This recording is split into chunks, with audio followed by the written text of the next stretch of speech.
How's it going, everybody? So in this video, I'm going to be talking a little bit about meditation. I've got a number of comments and questions in my DMs and on my YouTube channel over the last couple of months and really over my entire career here on YouTube, asking me about meditation. I've made a number of videos about it in the past, and I'm going to make more videos about it. So I think probably one of the most important practices that we can establish in modern times, and just in general, if we really truly have a real desire to master our life, to create our reality, and all of these other things, but most importantly, if we want to feel good, if we want to feel at peace, if we want to live a fulfilling and whole life, it's important that we use these practices like meditation, sitting and breathing practices, which are different, and things like, I guess you can call it mindful movement, things like yoga, but even better would be something like Tai Chi or Qigong, especially Qigong, which is something that I was actually trained in personally, with a true 34th generation Shaolin disciple from the Shaolin Temple, which is very different from a lot of the fake Shaolin Do stuff that you'll see on the internet. It's completely not the real stuff. But I trained with an actual Shaolin monk who taught me what meditate. Well, he's a disciple because he's not Buddhist, but still, he taught me real meditation, real Qigong, real Tai Chi, and real Shaolin, like Chinese Shaolin from the Shaolin Temple. So it's not the same thing as what you'll find here in the West. Everybody wants profit in the meditation and Qigong, all these realms. It's profit driven. You'll find a lot of watered down stuff that appeals to the masses. So, like, this is a good way of explaining it. If you've ever had a really good hamburger, okay, from like a grade A steakhouse that makes like grade A hamburgers, right? And then you have like a McDonald's $1 hamburger or something, right? I don't even know if they sell the dollar menu because it's been like a decade since I've been to McDonald's.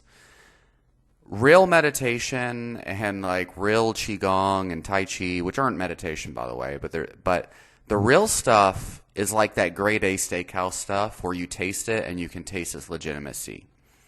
It creates real transformation from the inside. It focuses on internal energy work. It legitimately transforms you from the inside, which is why we call it internal martial arts. Whereas most of the stuff you'll find on YouTube, on Amazon.com, and all these other things, the Western stuff, it focuses on external, like, movements and other things that don't actually transform you from the inside. It's fake. It tastes like a $1 McDonald's hamburger. So it's very important for you all to understand legitimate meditation and internal art techniques are important. Okay? No McDojo, McDonald's stuff, because it's not really going to actually help you and give you what you want. All right, so what exactly is meditation? So meditation is not flow. Meditation is not flow. Meditation is not, getting put into a flow state, doing gardening, playing music, playing guitar. That's not meditation. That can give you a lot of similar benefits, and it's very therapeutic and it's healthy, but it is not meditation, and it's important for you to understand that, because communication is very powerful, and it's, if we're speaking Spanish, but we're calling it Portuguese, then we're not actually communicating the actual practice and art. It's very important that we tell it like it is, and we call it what it is, so that it doesn't get lost in translation, And so people don't get a McDojo, McDonald's, watered down understanding of what it is we're trying to communicate. That's not because it's not going to help anyone. So yeah, what meditation actually is basically a practice that consciously and intentionally cultivates the power of the mind. Okay? So, you have two different states of mind. You have the autopilot state of mind, which, by the way, flow states kind of helps to engage and capitalize on. So you have the autopilot, which could be good or bad. Then you have the conscious, intentional controlling of the stream of consciousness state of mind. And that's what meditation really tries to cultivate. And it's the one thing that most people in society just do not have, because most people practice the autopilot state of mind. Okay? Everything from like the Facebook news feed and just clicking mindlessly around on Instagram, browsing YouTube, browsing, seeking, and not actually cultivating mindfulness and conscious, controlling and intentional consciousness. Meditation is sitting down and choosing one thing that you're going to concentrate the mind into. And when we say concentrate, okay, imagine your mind power is spread all over, okay? Mental power, consciousness, whatever you want to call it, your mental energy is all over the room. It's all over the place. It has a very wide scope of shining. And what concentration is taking all that energy all around and gathering it until it becomes one cone, like one straight line, and you're literally directing a laser beam of your third eye, I guess, directly at one thing. And every time your conscious energy, your mental energy, goes back out into the surroundings or the monkey mind or whatever, you gather it and concentrate it back to that laser beam, okay? That's what concentration is. It's like you take a bunch of oranges, whole oranges, and you concentrate it down into this one liquid. That's what we're doing. And if you think about it, any kind of concentrated extract of fruit juice, concentrated extract of an herb, or concentrated extract of your mental energy, it's all significantly more potent than what you started with, okay? So this is a really good analogy and metaphor. If you take a reishi mushroom, right, and you take 10 pounds of reishi mushroom and you concentrate it down into a 10-to-1 reishi mushroom extract, you now have a very tiny, narrow amount of that reishi powder, but it's 10 times more powerful than what you started with. This is the power of the mental concentration that we're cultivating here. Is we're taking all that mental energy that is wasted, and this is really the feeling of stress, by the way. This is that feeling of overwhelm. This is that feeling of life is too overwhelming, I don't have enough time, and all these other like negative limiting beliefs we have. It's coming from the sensation and the feeling of our mental energy all over the place to where we don't know what the fuck's going on. We don't have clarity. And research has actually shown most likely cause of feeling overwhelmed is a lack of clarity on multiple subjects that are unsolved problems in the background that are still weighing us down, but we've kind of pushed it into outside of our awareness. And so now we just feel the stress of it, but we don't have the clarity of it because we're trying our hardest not to think about it because we wrongfully assume that the feelings of stress associated with the topic is caused by focusing on the topic. But in reality, it's unsolved problems that we don't allow ourselves to focus on that are still kind of around in the background, weighing us down. And so when you take your mental energy that is being shared to all these other things, no matter what context we're talking about it, and you concentrate it down into listening and feeling the breath, and then the positive endorphins that are being produced up in here that feel really good. It's a process of letting go. It's a process of those worries, those outside energy stealers. It's a process of all of the other things that are trying to detract our focus into melting away into the background. And for me, what I feel when I practice, I actually have a couple of different meditation techniques I use. One is listening to the breath, feeling the oxygen come into my diaphragm and then be expelled through the respiratory tract. That is one thing I do.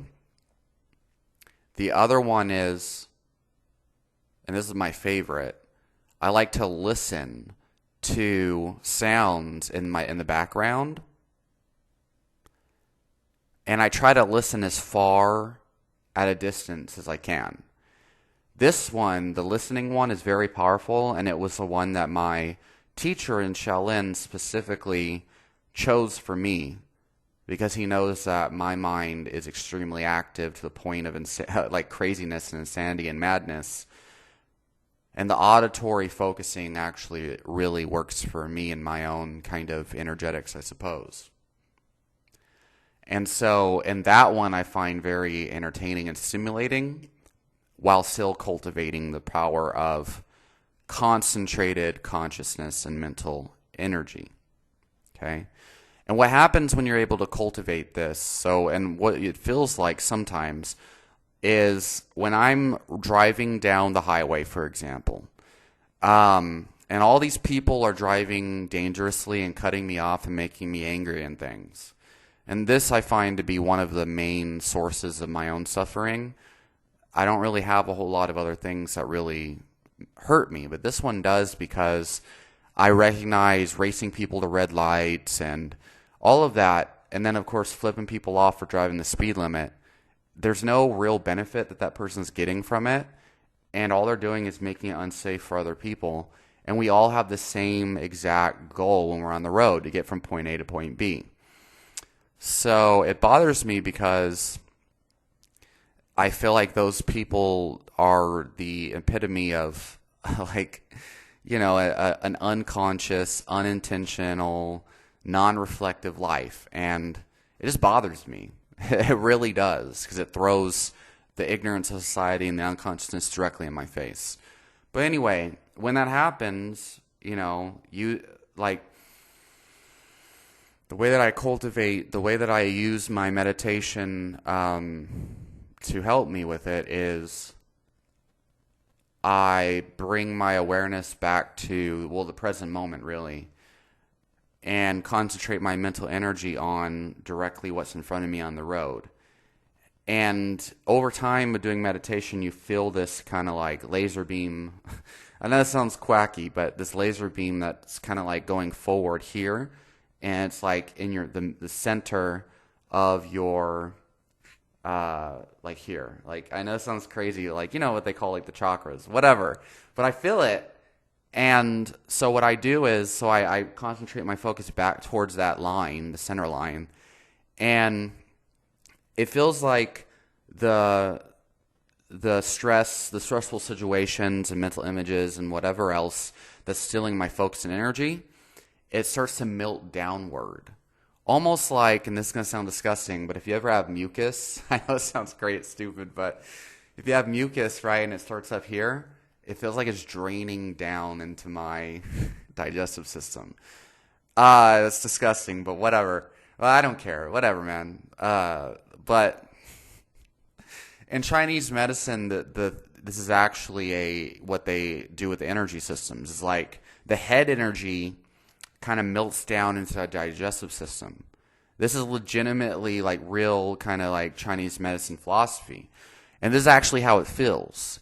And so these days it's easier for me to engage into a meditative state because I remember what that feels like. The sensations I would feel through years of meditation, I feel the stress melt down from my head and down into my solar plexus almost, and then down into my diaphragm through the whatever. So yeah, and you'll develop different visualizations and feelings of it and sensations that can eventually help you.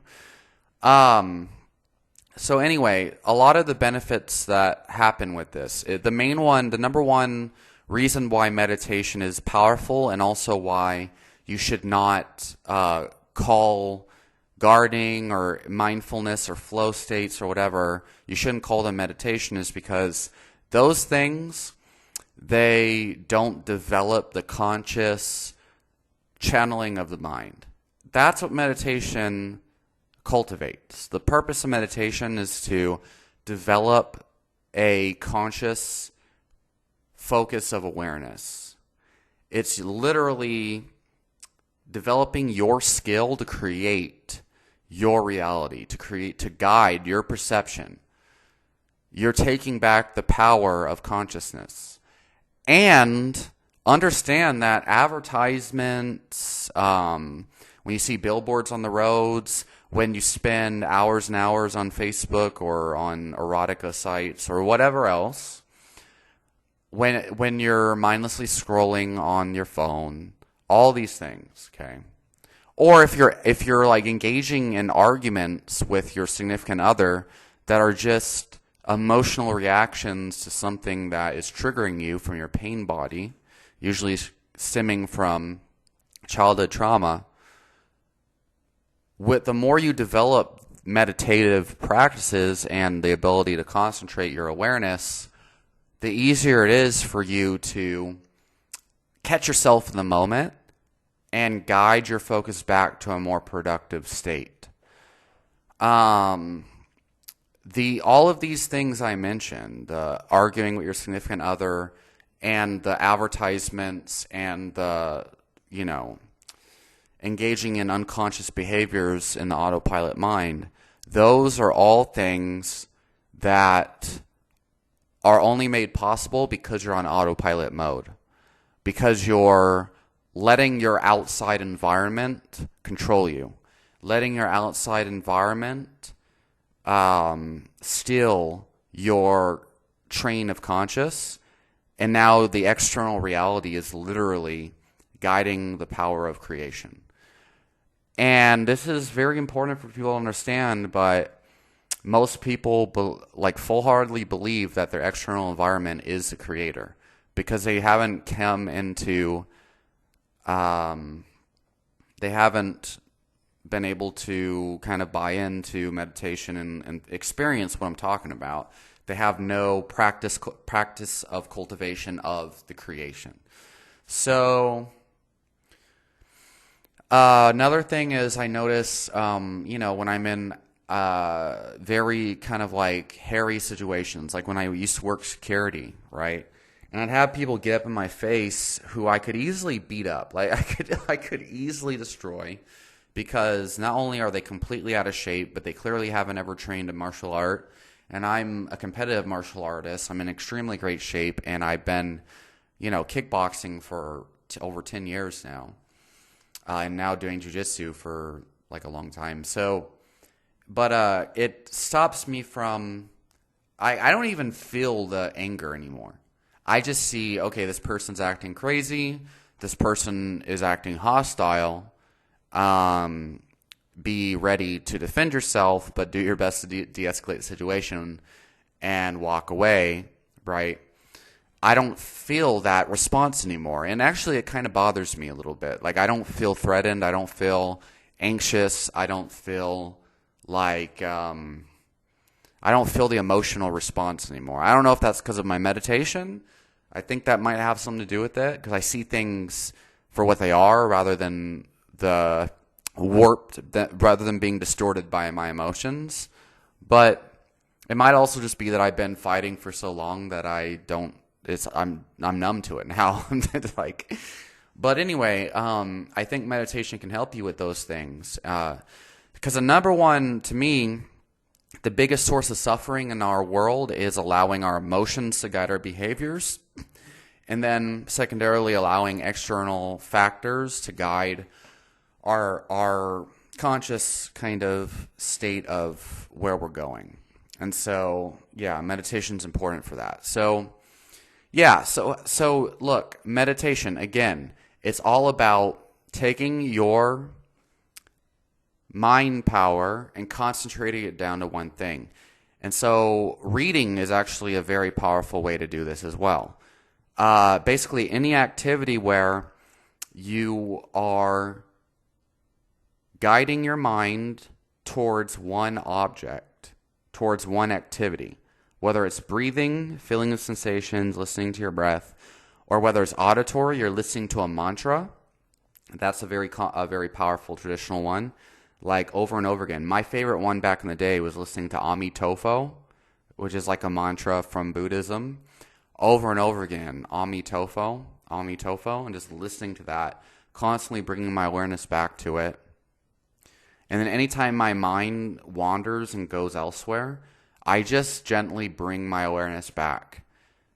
And people wrongfully, and it could be other things too. You could, some like staring at a candle flame, or reading a book.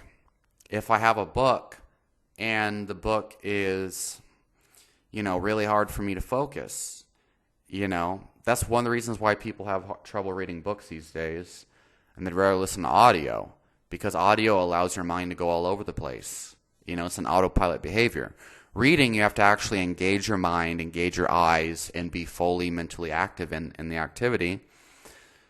Even though you're kind of acquiring new information and it's more stimulating than regular meditation, it's an easy way to kind of get started on this. Because if you can't read a book, you're probably not going to be able to meditate. And so it's a good transition. Because with reading books, I notice the same process as I do with meditation. I'll start reading the page, and then my mind will go off into some other topics that are all on my mind, and then I have to bring it back. And I'll notice, I've literally read a couple paragraphs, but my mind is thinking about something else while I'm reading, which is weird. My thoughts, and then I have two different streams of thoughts going at once or something. And so I have to reread the paragraph over and over again, because my mind is somewhere else, even though I'm still reading at the same time. I don't know if that's just my mind is different. I have multiple streams of thoughts at once. I don't know. But that's something I've noticed. It's a very good form of creating the same things that meditation creates. So I would kind of count reading as a more stimulating form of meditation, maybe. I think you could consider reading, actually reading, a form of meditation, but not speed reading. Speed reading is not good. I don't think it's beneficial in regards to any of this at all. But if you're actually taking your time to really engage your mind on the book, I think reading could be considered meditation. Anything that really you're taking your mental energy and concentrating it on one very kind of vanilla, plain Jane, lower stimulating activity that requires that concentration and consciousness. And this is why it's recommended for people with ADHD and depression, and it's a big thing in the biohacking community and stuff like that. So, yeah, that's going to be an introduction to meditation. I've had specific questions. People have asked me, how does meditation kind of apply to manifesting and to law of attraction? And to be honest with you, I think everyone should meditate just for the practice itself. A lot of people wrongfully assume meditation is it's a practice that you use to stop thinking, or to calm your thoughts, or to let go of the outcome or something. But no, it's really just a cultivation of guiding your conscious creative power is what it is. It's cultivating the skill of conscious guidance. You're taking your power of mind and taking back the control. It's practicing your own personal control over your mind. Because otherwise, everyone else marketing all this other crazy stuff, emotional situations, attention grabbing people, they're going to take that power away from you. Everyone is fighting for your attention these days. And if you really want to master the game of life, being able to guide your consciousness is number one. How that plays in the law of attraction and manifesting is, law of attraction and manifesting is all about taking your conscious awareness and your mind power and focusing it on the things that you want in your life, and then attracting more of that. That's, so if you can't consciously guide your mind, then you can't focus on what you want consciously.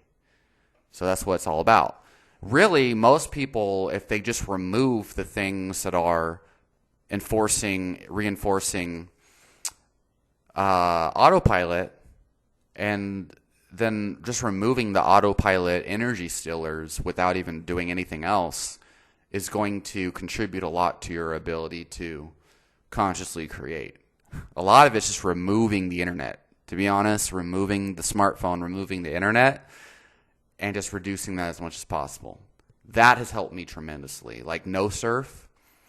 Read the book The Shallows by Nicholas Carr for more context on that. So anyway, I'm going to leave it at that. Let me know what you think in the comments. I'll talk to y'all next time.